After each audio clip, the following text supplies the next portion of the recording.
Hello everyone. So for today's video, we will discuss about the lesson 3 linear programming graphical method. Now everyone has the problem of allocating scarce resources among competing activities.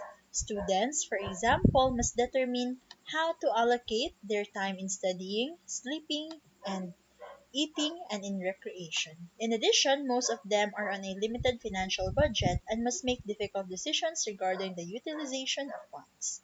Managers in all types of organizations have similar decision problems. Limited resources, including machinery, labor, materials, physical space, time, and money, are available for producing various products, such as furniture, food and automobiles, or services such as advertising strategies, investment plans, and shipping schedules.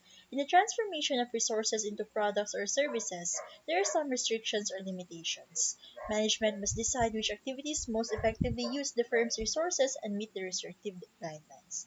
Linear programming models are used to help managers make decisions in many different areas. Linear programming has a broad range of applications. Moreover, in all applications, the use of linear programming guarantees an optimal solution to the mathematical model. So class, we are now in the application of our linear equations and linear inequalities. Now, that is what we call the linear programming. Now, as we all know, that we all have a problem of allocating scarce resources, just like in your case as students, in which you might have a hard time in allocating your time in studying, sleeping, eating, and in recreation.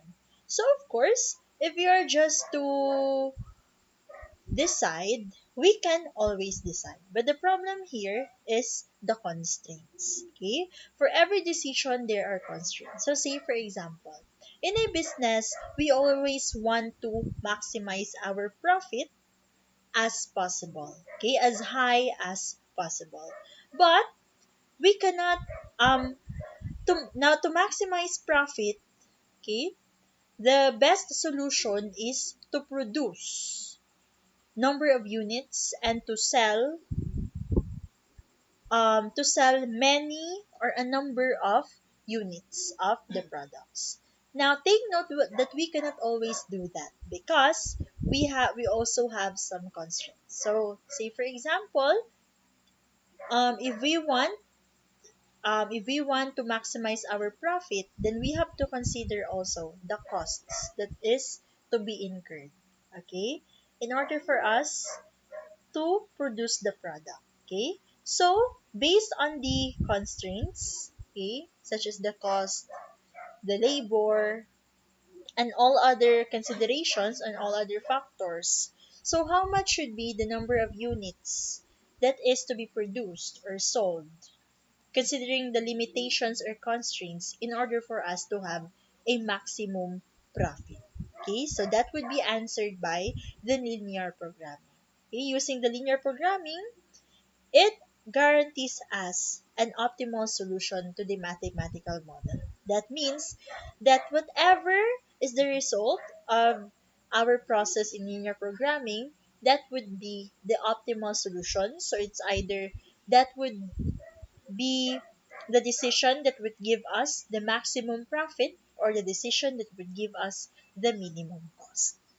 Okay, now for the linear programming models are mathematical representations of linear programming problems. These models have certain characteristics in common. This can be grouped into categories, components, and assumptions. Now, what are the components of linear programming models? So first, the objective. A single goal or objective must be specified. So, of course, we are to make a decision. So, we have to determine our objective. Now, there are two types of objectives, the maximization and minimization. Now, a maximization problem involves profits, revenues, efficiency, or rate of return. So, our problem here would be um, how much units are we going to produce in order for us to maximize the profit or the revenue, okay, or how many machines do we need to purchase in order for us to achieve efficiency, how many units do we need to produce in order for us to achieve efficiency, and how many products do we need to resolve in order for us to achieve the maximum rate of return. Okay, so those are some of the maximization problem. Well, the minimization problem involves cost, expenses, cost in time, distance traveled, or scrap. Okay, so how many units do we produce for us to get the minimum cost, minimum expenses, okay, and so on. Now, for the decision variables, these represent choices available to the decision maker in terms of amounts of either inputs or outputs. So, class, at the end of the process, at the end of the procedure of the linear programming, okay, we are given choices. Okay, there will be available choices in which we are going to decide or to choose whether which choices will give or will achieve our objective. Okay, now for the decision variables, that would be the variables that we are going to find, which is, for example, the x and y's. Now, for the constraints, there are limitations that restrict the alternatives available to the decision maker. There are three types of constraints. We have less than or equal to, greater than or equal to, and simply equal to. Now, for the parameters, a linear programming model consists of a mathematical statement of the objective and each constraint. These statements consist of symbols that represent the decision variables and numerical value called parameters. Okay, now the parameter is our mathematical statement of the objective and the constraint. So this is simply the equation that we are going to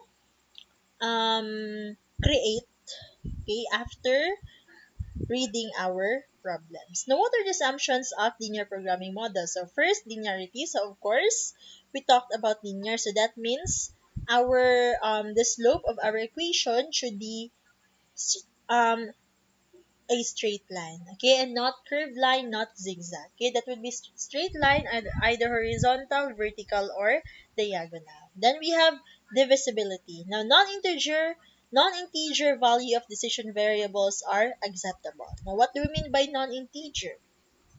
Now, non-integer are the decimals, fractions, and so on. Now, those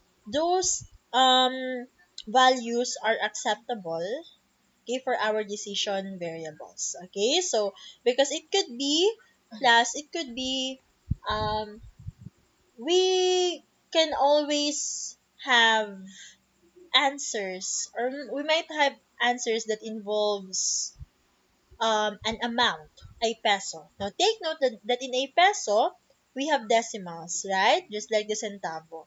But in the case where our decision variable are persons, so in that case, the non-integer is not applicable, because take note class that there could be no person that is one and a half. Okay, so it's either one or two, right? So there could be no person that is one and a half, so therefore the non-integer is not applicable in such cases. But generally, non-integer values are acceptable. Now we have certainty. Values of parameters are known and constant. So of course that will be the parameters will be given. So what are the constraints? What are the things that we need to consider before we are to decide, or before we are gonna solve for how much is the maximum or the minimum amount for our objective. And lastly is non-negativity. Negative value of decision variables are unacceptable. So take note class that there should be no negative value for the decision variable. So for example, number of units sold. So there is no such thing as negative 100 units. There is no such thing as negative 2,000 units, right? So therefore, the negative values are unacceptable. So therefore, class, we are to add this one as one of our implicit constraints. Okay? One of our constraints should be x should not be less than 0, because if less than 0, that would already be negative, and y should also be not less than 0, because if less than 0, that is again negative. Now, formulating a linear programming. First, the information about the problem should be gathered, but naturally it is important to obtain valid information on what constraints are appropriate. Once all information has been obtained, you are now ready to assemble a model. There are different approaches that may guide you in formulating the linear programming. First approach: identify the decision variables. Second, write out the objective function, and third, formulate each of the constraints. This approach follows a logical sequence. For the second approach, then let the problem guide you in formulating a linear programming. So you only need to understand the problem, and then you may now be able to write or formulate a linear program. Okay, for example, if the first words of a problem are, a manager wants to maximize profits, then this would lead to maximize profits. Okay, so that would be our objective. But if the words are, a department has 1,000 pounds of raw material available to prepare its products, then this would lead to subject to raw material is less than or equal to 1,000 pounds. Okay, why less than or equal to 1,000 pounds? Because we only have 1,000 pounds. So we cannot exceed. Okay, we cannot exceed the 1,000 pounds. So therefore, the raw materials that is to be used must be at a maximum of 1,000. So that would be less than or equal to 1,000 pounds. Or the first words may be, a supervisor would like to know how much of each of two products to make. Now this would lead to, okay, we have two variables, quantity 1, um for the x sub 1, that is quantity of product 1, and x sub 2, that is quantity of product 2. So take note, what the supervisor would like to know is how much quantity or how much unit will he be able to make or produce. Okay, he is asking for the number of units. So since there could be, there are two products, so we will substitute it by x sub 1 and x sub 2 for the two products. Now this approach will cause one to skip around the model according to the sequence of the problem statement, whereas the first approach will cause one to skip around the problem statement. Try both approaches and decide what works best for you. Okay, now formulate the linear program and the following examples. Let us now start our problem. So we have here the illustration 1. Adboard Incorporation handles radio and television promotional jobs and placements for a wide range of clients. Okay, so Adboard Incorporation handles radio and television promotional jobs and placements. Now, the agency's objective is to maximize the total audience exposure for its clients' products. So, therefore, this is a problem of maximization. Okay, what do we maximize? The total audience exposure. Now, research indicates that each radio spot results in 1,000 exposures, while each television spot contributes an independent 3,000 exposures. Okay, so for the radio spot, okay, one radio spot will give them 1,000 exposures, while one television spot will give them 3,000 exposures. Okay, now a radio spot costs 5,000 and a television spot costs 20,000 pesos. So each spot has a cost that is 5,000 and 20,000. Now, clients provide ad board with a maximum monthly budget of 1 million pesos. So, therefore, class, this is our constraint in which we are only to spend within the 1 million peso budget. Okay, given the costs of each radio spots and television spots. Now, contracts with radio networks require a minimum of 100 spots per month. Now, take note that since we are to find if how much would be the radio spot and television spot that is needed, we also have to consider that our radio spot must not be less than 100 spots per month. Why? Because contracts with radio networks require a minimum of 100 spots, so it should not be less than 100 spots. Now, the agency employs account executives to place the spots. Past experience indicates that each radio spot takes 20 hours of executive effort, and each television spot uses 40 hours. The agency's account executives are available for 4,000 hours per month. Okay, now we also have to consider this because we have another constraint, which is um, there should only be an executive effort of 4,000 hours per month, and each spot would have 20 hours for the radio spot and 40 hours for the television spot. So how do we answer this one? So take note of the process. Step 1 is to identify the decision variable. So class, since we are to find the total audience exposure for its client's product, okay? So we are gonna find the number of exposures for the radio spot and for the television spot. So we will assign X and Y for the both.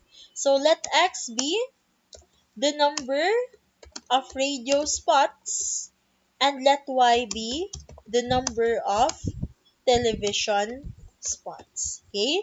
Now next step is to create your objective, or that is to write out the objective function. So what is our objective function here?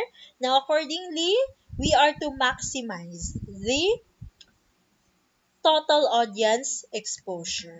Okay? So we are to maximize the total audience exposure. Okay, now what would be our objective function? That would be to maximize the radio exposure. So accordingly, there are 1,000 exposures per radio spot. So that would be 1,000 times X. Okay, so X represents the number of radio spots. So 1,000 exposures multiplied by the number of radio spots, so that will give us the total exposures for the radio. And then we're gonna add for the TV, we have 3,000 exposures. So that is 3,000 Y. Okay, and this is our objective function. Now, what is our constraint? Now, since we have our constraints, we have to make our parameters. Now, our objective is to maximize the total audience exposure, that is 1,000x plus 3,000y. But this is subject to the following constraints. So first constraint, a radio spot costs 5,000 and a television spot costs 20,000. Clients provide ad board with a maximum monthly budget of 1 million pesos. So this means that our radio spot would cost 5,000 pesos. So 5,000 pesos multiplied by the number of radio spot plus 20,000 television spot multiplied by the number of television spot. Now accordingly, since the budget is only 1 million pesos, then the total um, the total costs for the radio spot and television spot must be less than or equal to 1 million pesos. Okay? Now, next constraint. Contracts with radio networks require a minimum of 100 spots per month. So there is again another constraint in which the radio must be a minimum of 100 spots per month. Now, since the radio is X, so that means that X must be greater than or equal to 100. Why greater than? Because the minimum is 100. So, our number of radio spots must be equal to or greater than 100. So, that is why X is greater than or equal to 100. The next constraint, the agency employs account executives to place the spots. Past experience indicates that each radio spot takes 20 hours of executive effort and each television spot uses 40 hours. The agency's accounts executives are available for 4,000 hours per month. Okay, so here is another constraint. Okay, before I continue, I'm just gonna put a label. So first is the cost. Next is the radio networks. Okay.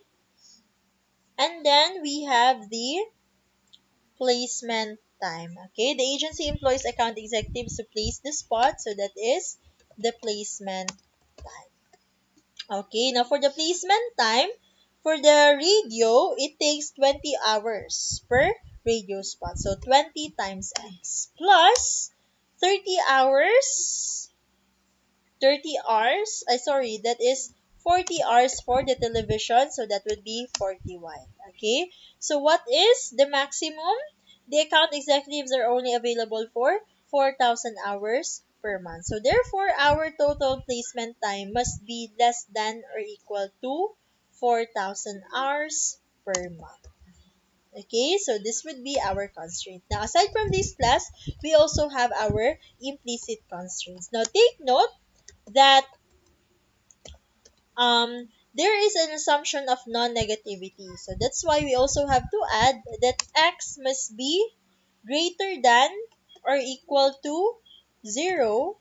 Okay, so meaning it must not be below 0, because if that is below 0, then that only means it will be negative.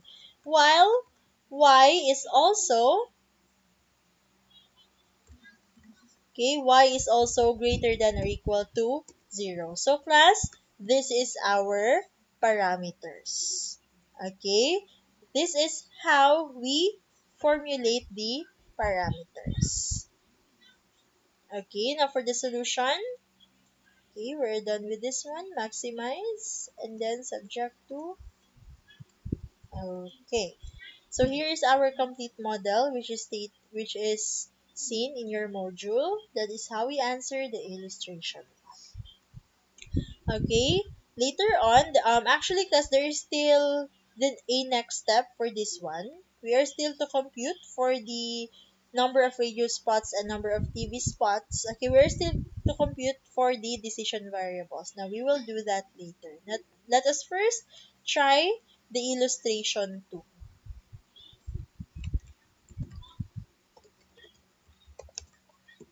Okay, for the illustration 2,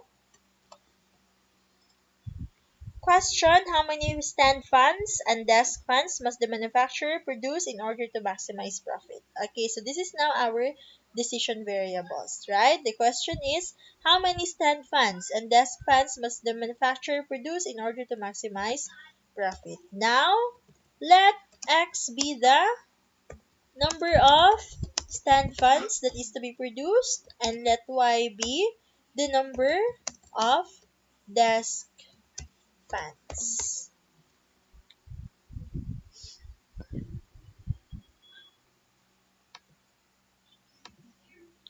Okay, now what is our objective?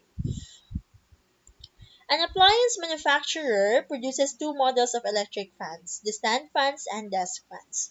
Both models require fabrications and assembly work. Each stand fan uses 4 hours fabrication and 2 hours of assembly, and each desk fan uses 2 hours of fabrication and 6 hours of assembly. There are 600 fabrication hours available per week and 480 hours of assembly. Each stand fan contributes 400 to profits, and each desk fan contributes 300 to profits. Now, how many stand fans and desk fans must the manufacturer produce in order to maximize the profit? So in this problem, we are to maximize the profit. Okay, now what is our objective function? So that would be, for for the stand fan contributes 400 pesos to the profit, multiplied by the number of fans, that is the total profit contribution. While for the desk fan, we have 300 contribution to profits multiplied by Y, or the number of desk fans, then that is our total contribution in profit for the desk fan. Okay, so our objective function is to maximize profit using 400x plus 300y. Now, this equation is subject to, okay, first, both models require fabrications and assembly work. Each stand fan uses 4 hours fabrication and 2 hours of assembly. Okay, so we have two here, fabrication and assembly. Okay, there are 600 fabrication hours available per week and 480 hours assembly. Okay, so class, for the fabrication of the stand fan, it needs 4 hours per stand fan. So that would be 4x, or 4 times the number of stand fans, plus for the desk fan, um it needs 2 hours of fabrication, so that would be 2y. Now take note that there are 600 fabrication hours available per week. So therefore, our total fabrication hours must be less than or equal to 600. Okay, take note that the fabrication hours that is available is only 600. So the total fabrication hours that is to be used must be less than 600. Now for the assembly work class, first we have for the stand fans, we have 2 hours, that is 2 multiplied by the number of stand fans, that is 2x, plus um 6 hours for the desk fan. So that would be 6y. And since there is 480 hours available for the assembly, so again our assembly hours must be less than or equal to 480.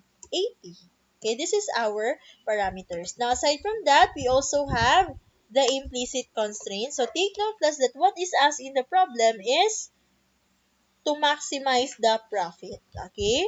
So, our decision variable here is the number of units. So therefore, it could not be, or it could never be negative. Okay? So if for the implicit constraints, we have x should be greater than or equal to 0, and y should also be greater than or equal to 0. Okay, so this is our linear programming model. Okay, that is for number 2. So class, in the module, there is a table here that would help you, maybe it would help you understand more. So just look in the module, okay, for another form of solution. Okay, we have here the table. Maybe you can understand it more if you are to use the table. Okay, so that would be for the formulation of the decision variables, the objective function, and the constraints. Now let's proceed to the graphical linear programming. Graphical linear programming involves plotting the constraints on a rectangular coordinate plane and identifying an area that will satisfy all the given constraints. This area is known as the feasible solution area, which contains the combination of values for the decision variables that simultaneously satisfy all the restrictions in a linear program. This is known as the feasible solution. So, class, if you remember in our previous topic, we we practiced solving, or we practiced graphing, we practiced making a graph and then searching for the feasible region. So that is also what we are going to do here in linear programming. Okay, using these inequalities or using these equations, we are to make a graph. So these equations must be on one graph and then identify the feasible solution. Now, the general steps to follow in the graphical approach are: first, assign decision variables, set up the objective function, formulate the constraints in mathematical format, graph constraints on xy plane, substitute the coordinates of the corner points of the feasible solution area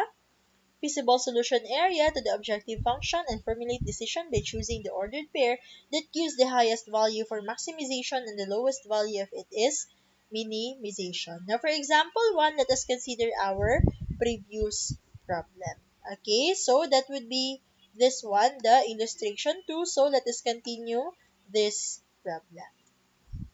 Now, since the linear programming model is done, the next step is to plot the constraints.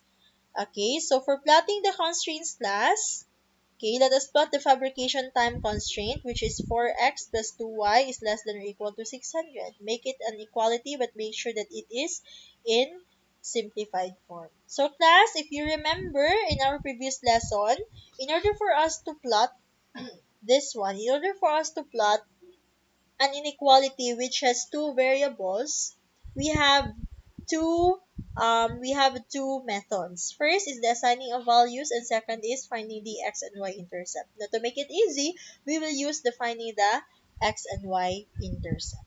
Okay? Now let's start with the fabrication constraint. Okay, so for the fabrication constraint, we have 4x plus 2y, okay, is less than or equal to 600. So class, what what is the first step here is to first make this one as an equality. Okay, so this should be equal to 600. Now take note that it is advisable to present it in its simplified form in order for us to make it easy to answer. Okay? So, for the simplified form, take note class that all the base or all the values or all the constants in this equation is divisible by 2. Okay, so we will divide everything by 2. So that would now be, okay, I'm just gonna copy this one. Okay, divided by 2, so that would now be 4x divided by 2, so that is 2x. Plus 2y divided by 2, so that is y, and 600 divided by 2, and that is 300. So class, for the x and y intercept, so for the x-intercept, okay, for the x-intercept is if y is 0, how much is x? Okay, if y is 0, then x would be 150. Okay, now for the y-intercept,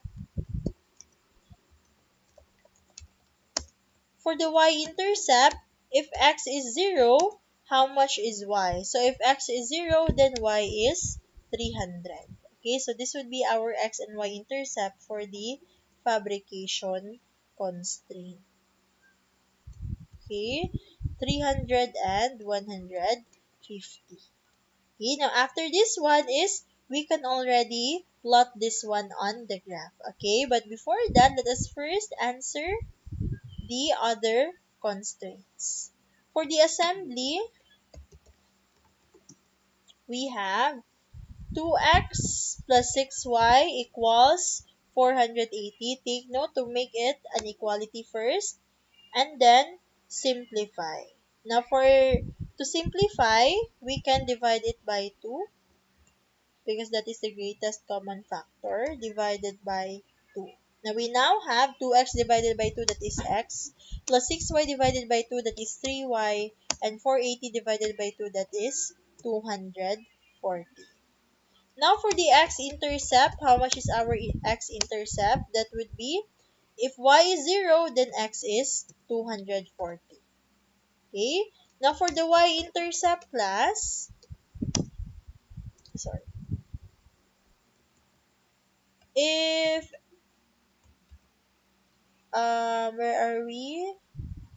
If y is 0, then x is 240. That is the x-intercept.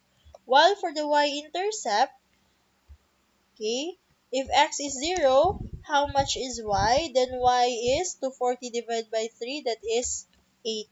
Okay, so this would be our x and y intercept. Now class, for the implicit constraints, there is no problem with this one. We just have to avoid shading on the negative portion. Okay, that would be the negative portion of the x-axis and the negative portion of the y-axis. Okay, you don't need to get the x and y intercept because this is already its x and y intercept. Okay, now after this one is to plot. Alright, now class, to plot this one,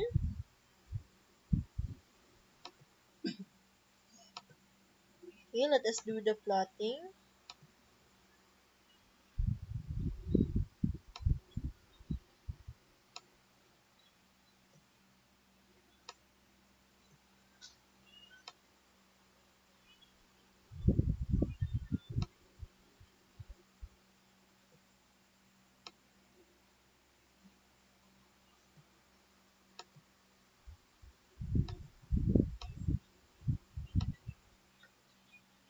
Okay, now let us plot. So first, make a graph.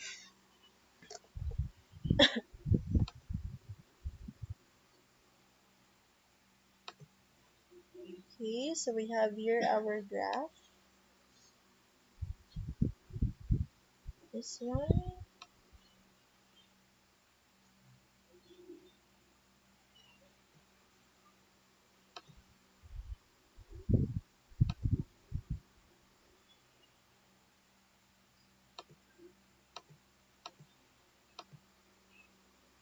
So I guess that this is very small. Okay, I'm just gonna have to.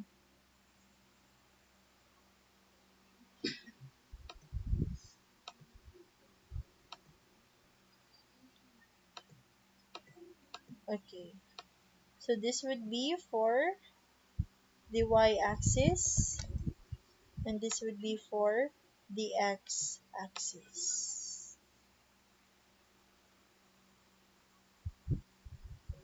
Okay,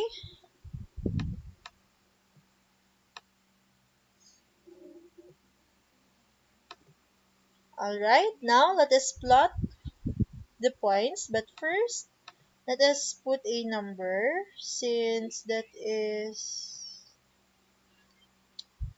80, 300, 150 to 40. I'm just gonna put a number first. So we have,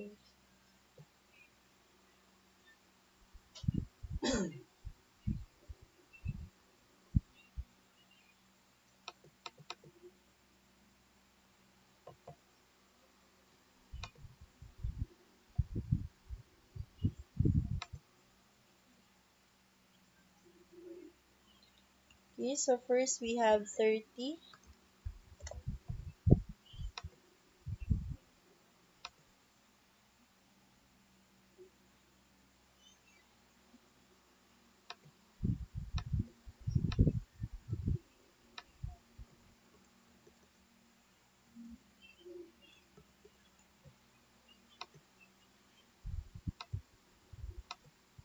Okay, so we have 30, then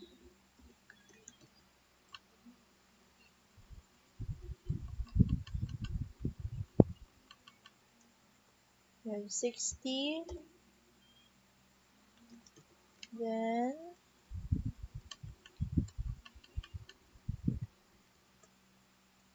we have 90. Okay,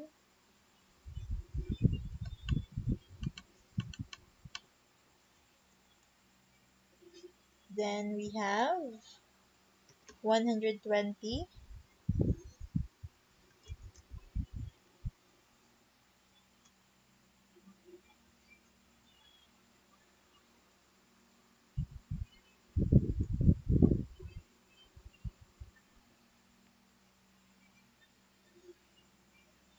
Okay, so I guess it would be easier if I start with 60, 120, 180, 240, and 300. Okay, so this is also what I'm going to do in the y-axis. This is by 60s class. So we have 60. Okay, then we have 120. Then we have 180.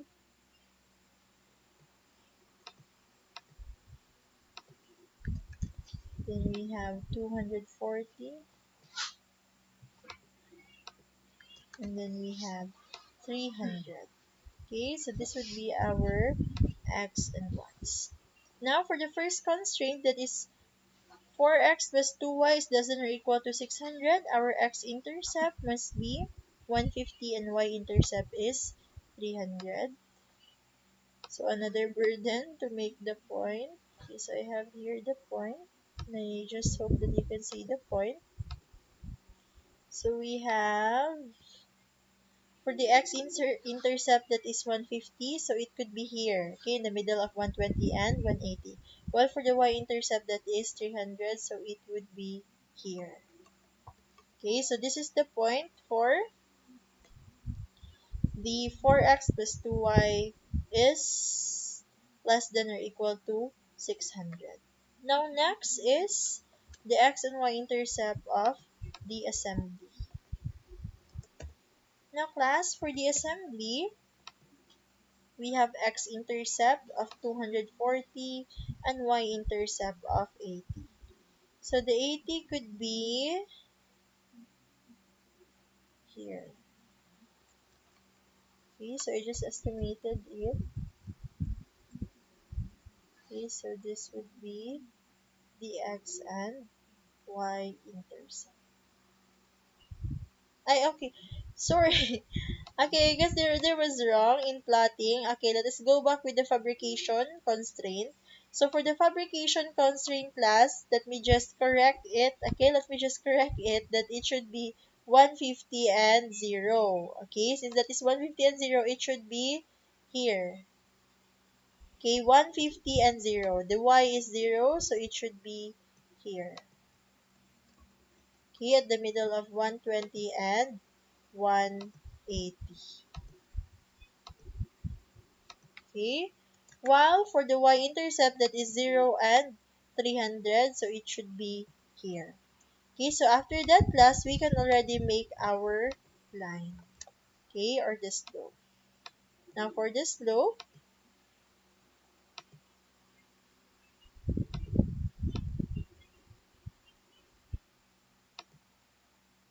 okay, we started from here and then to here. Okay, so class, this would be our slope for the 4x plus 2y is less than or equal to 600. Now next is for the assembly class. Now for the assembly, that would be x-intercept of 240 and y-intercept of 80. So it could be here. Alright, now for our slope, we have this one. Okay, 240 and 80.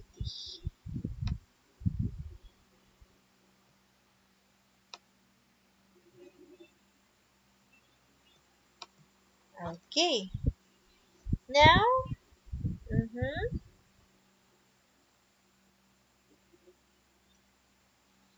I guess that would be all for the slope because class, that um take note that our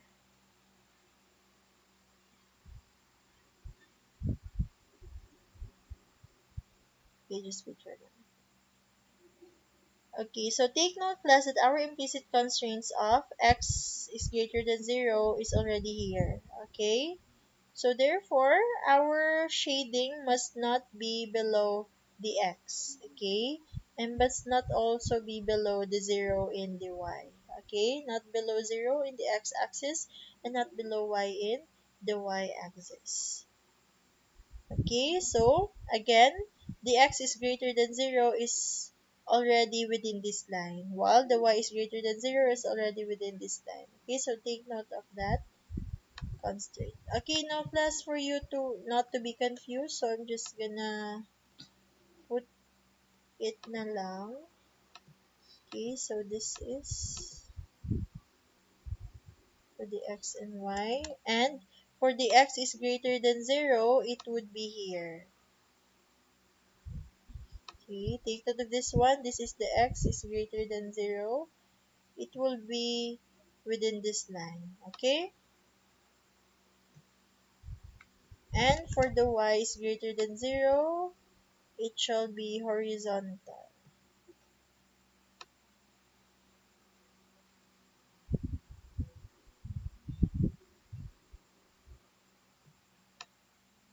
Okay, so it should be here. Okay, just take note of that. Now, okay. Now class, Since we have here our slope, then let us see our shaded region. Okay, for the shaded region, I'm going to show you. For the shaded region, we have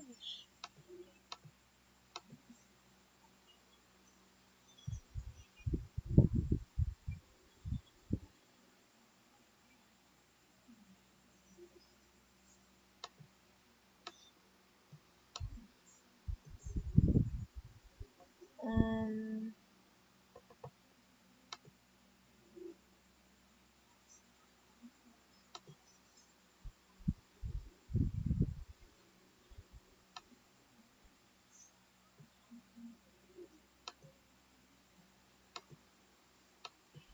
okay, so for the shaded region class, for the fabrication constraint, take note that this one is our fabrication constraint.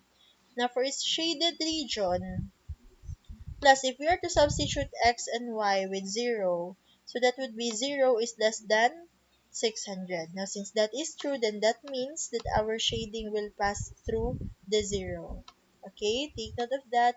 It will pass through the 0 origin. Okay, it would be this one, be like this, up to here. Okay, so that is the shading for the first constraint. Now for the second constraint class, that is assembly. Okay. Now for the assembly, if we will substitute this one, the x and y by 0, so that would be 0 is less than or equal to 480. So therefore, our shaded region will again pass our point of origin. That is the 0, 0. So where is the 0, 0? It is in this area. Okay, so it would be like this. Right.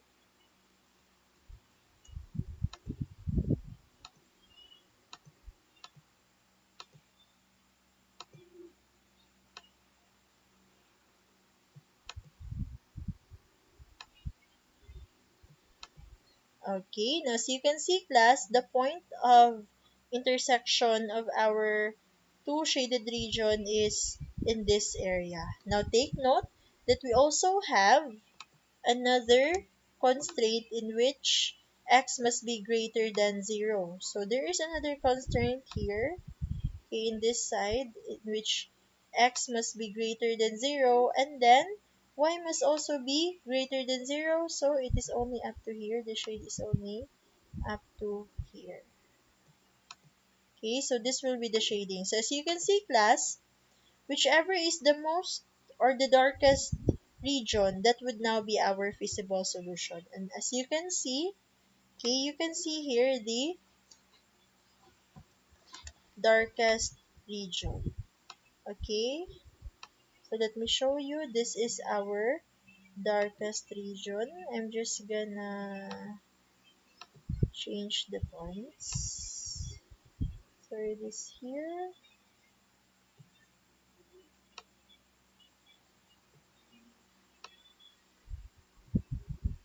Okay, class.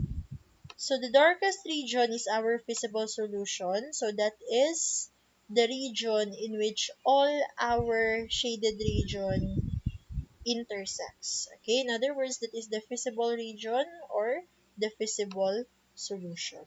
Okay, now for you to see it clearly, this is our feasible solution. The one that is the darkest.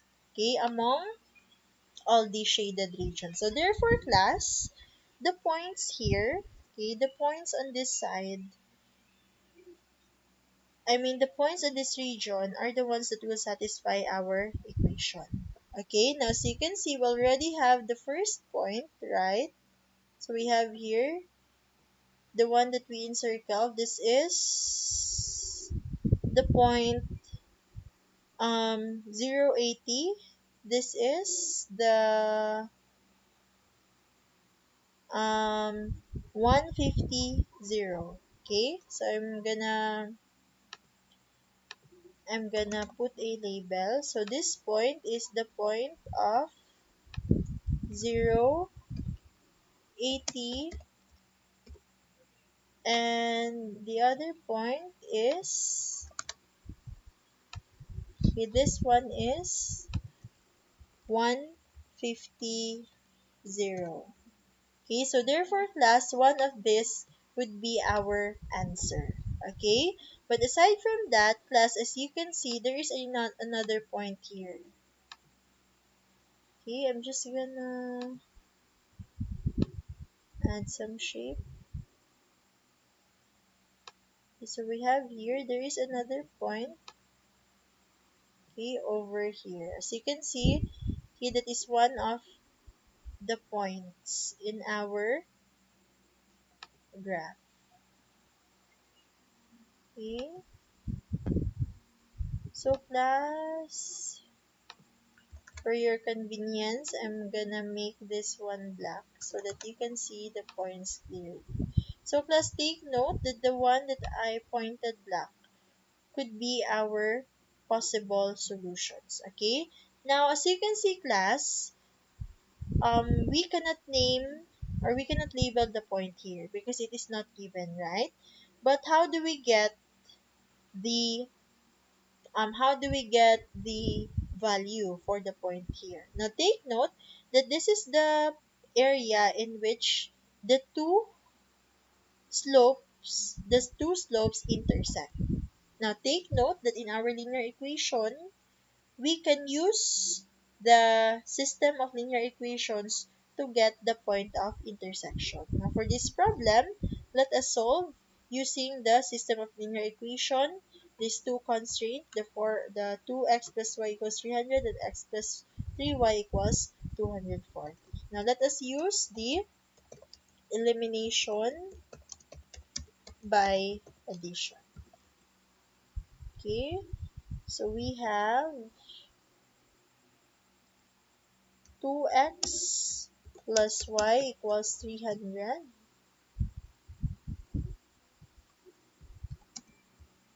and then we have x plus 3y equals to 40. So take note class, I am already using the simplified form.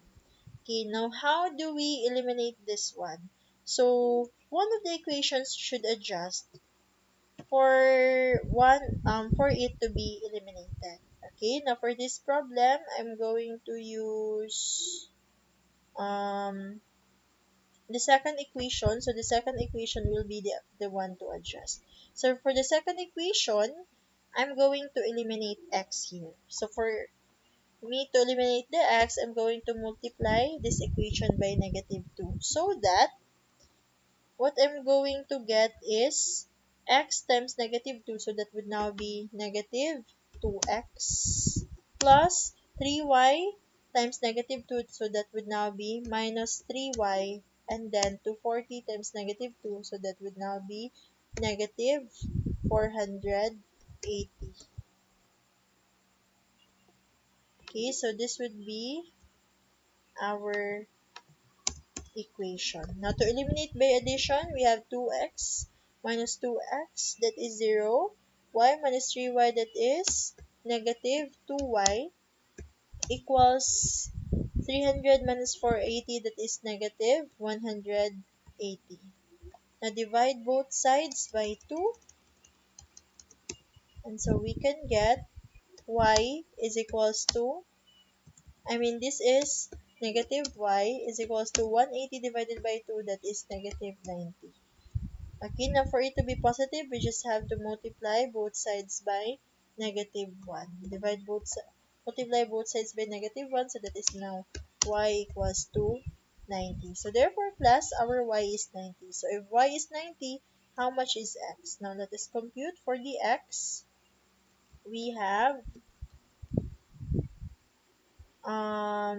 2x plus y. So y is now 90 equals 300. So we have 2x equals 300 minus 90. So we have 2x equals 210.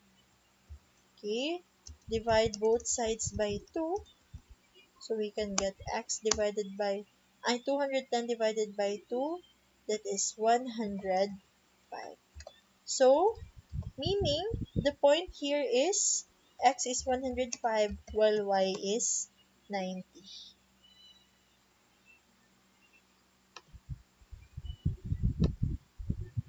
Okay,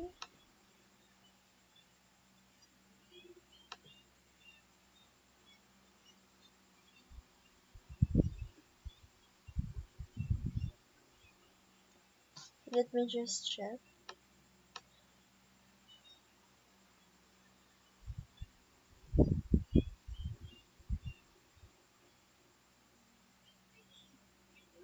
Okay, so I guess there is wrong with my elimination. That's okay, so instead of 3y, this should be 6y.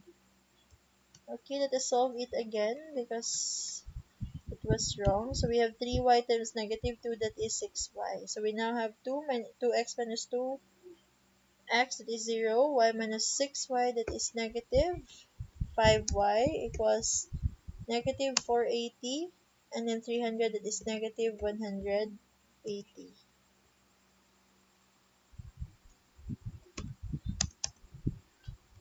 Okay, so we are going to divide both sides by 5.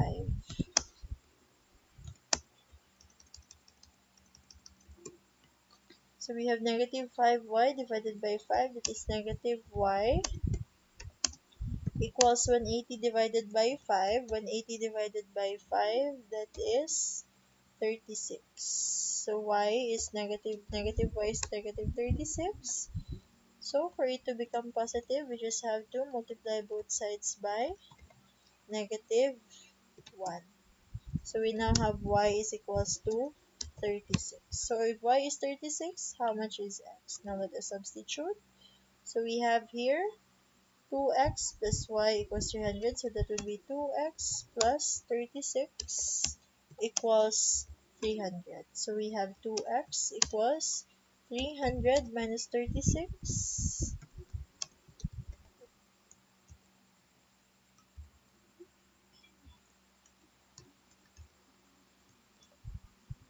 Okay, so that would be 2x equals 264. Okay, now divide both sides by 2. So we have x is equals 264 divided by 2, that is 132.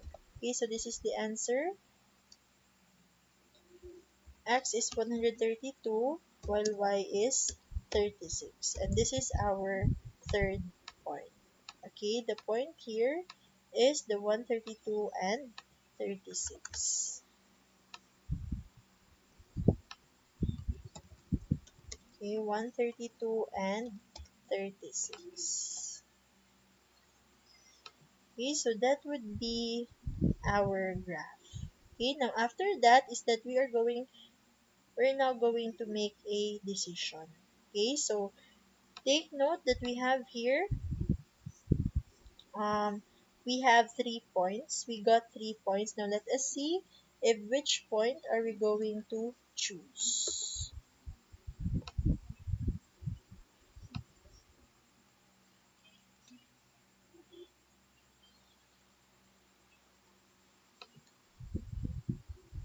Okay. Now first, let us consider our vertex. So what is the vertex class? That is our 3 points. Okay, the 3 points that we have chosen. Now using that vertex, we will compute for our objective function, that is 400x plus 300y. So this would be 400x plus 300y. Okay, so using that vertex or points, how much will be our profit? So class, let me just name this one with letter A. Okay, letter A. This one is point B. Okay, and this one is point C. Okay, so for the vertex, we have A of 0, 80. We have B of 132, 36. And we have C of 150 and 0. Okay, then we have 400x plus 300y. So, 400 multiplied by x of 0 plus 300y. So, y is 80. So, how much will be our profit? So, using this one, we can get a profit of 400 times 0, that is 0. Now, 200 times 80, okay, 400 times 0 plus 200 times 80, that is 16,000 profit. Okay, so let us see if any other vertex is higher than 16,000.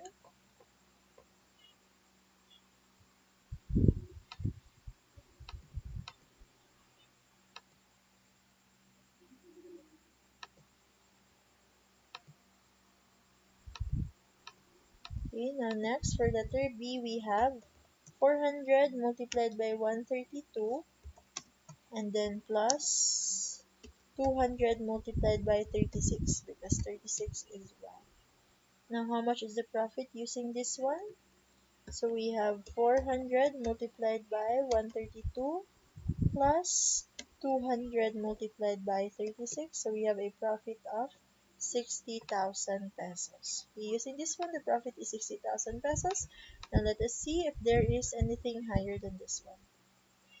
So we have 400 multiplied by 150 and then plus 200 multiplied by 0. Okay, so that is 400 multiplied by 150 plus 200 multiplied by 0, and then we can get, is this 60,000? Let me just check.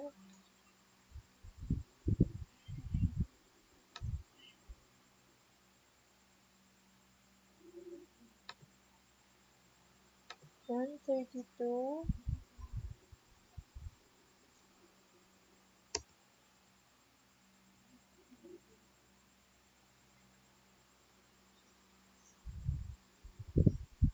times 36.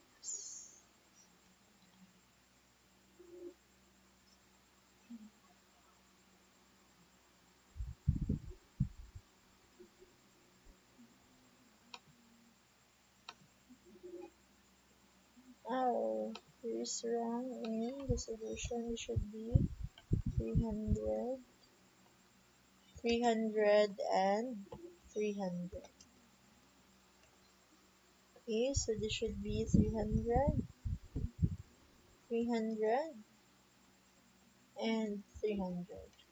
Okay, so using the vertex A, we get a profit of 24. For the vertex B, we get a profit of 63,600. And for the vertex C, we get a profit of 60,000. Now, what do you think is our decision? Now, for our decision, the vertex V will give the highest profit of 63,600. Now, our decision is to choose the one that will give the highest value. Now, since the objective is to maximize profit. So, in this case, class, what is our decision? So, our decision would be for the x, that is 132. This is number of stand fans. Okay, so we have for the x 132 number of stand, okay, 132 stand fans in short, and for y we have 36 desk fans. Okay, so therefore plus if we produce 132 stand fans and 36 desk fans, that will give us the maximum profit. Okay, now plus as you can see, the linear programming is really very helpful in making decisions, especially when it involves amounts, units, or any numbers. Okay, so class, in case you may have some confusion, so do not hesitate to ask me during our Q&A video conference. Okay, so that would be all for this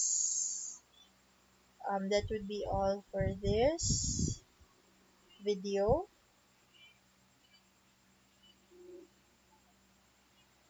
Okay, it would be all for this video. Now, thank you for listening. Actually, class, I am really sleepy now. Okay, I'm really sleepy, so thank you for listening and watching this video. Again, do not hesitate to ask me during the video conference. So thank you everyone and goodbye.